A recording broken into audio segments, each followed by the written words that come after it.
Honestly, there's probably nothing that hits closer to home than a shared secret fear, a fear of being seen for your true self. There's probably not a single human on planet Earth who can go through their entire life without a single instance of desire for validation, especially the validation of your views, opinions, and perspectives. There are people who have small voices in social contexts, who are that invisible friend in friend groups, who struggle to present in front of a crowd or to speak up against a figure of authority.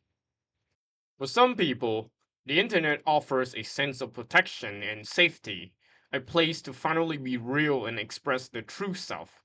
But it's not always that easy. If a person wants to make a YouTube video, they obviously have to care about the quality of the video they make. They have to make sure that the editing is not so boring that their viewers fall asleep or click away, and the narration has to be intriguing.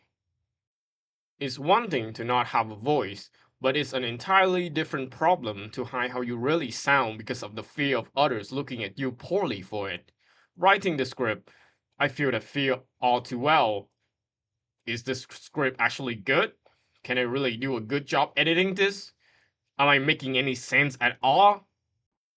With YouTube getting more and more like a money making opportunity dictated by some cool algorithms, it's definitely harder than ever to muster the courage to say something real because following the meta is easier to blow up and be successful. But I think I'll rather drink this soap than do that. I mean, life is probably much harder if you choose to be authentic because people are gonna argue with you about things. But what's life without difficulties anyway?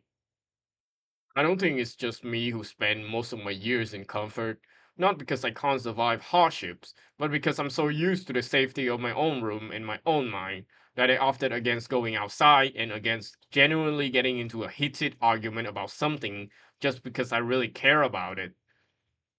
Looking back on those years, there's definitely a silent sense of regret and grief about the potential of the time that could have been spent on something meaningful, something that would have required me to be honest with myself. And the worst thing about the fear of being seen is that even though you might be aware of your grief, it's practically impossible to deconstruct the protective walls that you built to protect yourself in the first place. Each brick represents an instance in which you were proven that being vulnerable, honest, and authentic was a mistake. We have essentially used the bricks of our own pain to build a fortress around us. The fortress is safe but not cozy. It has no warmth, and eventually it's gonna be too small for you. The part of us that feels the regret and grief is the authentic side that craves warmth, that thinks the lack of space is a problem.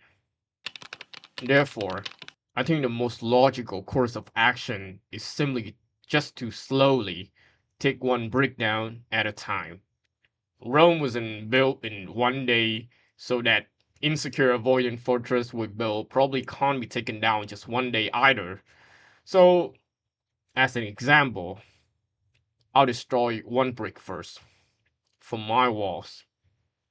Honestly, I probably can never achieve most of my dreams, but in this moment, I know for sure that there are things I love, and I'm gonna pursue them with all my heart.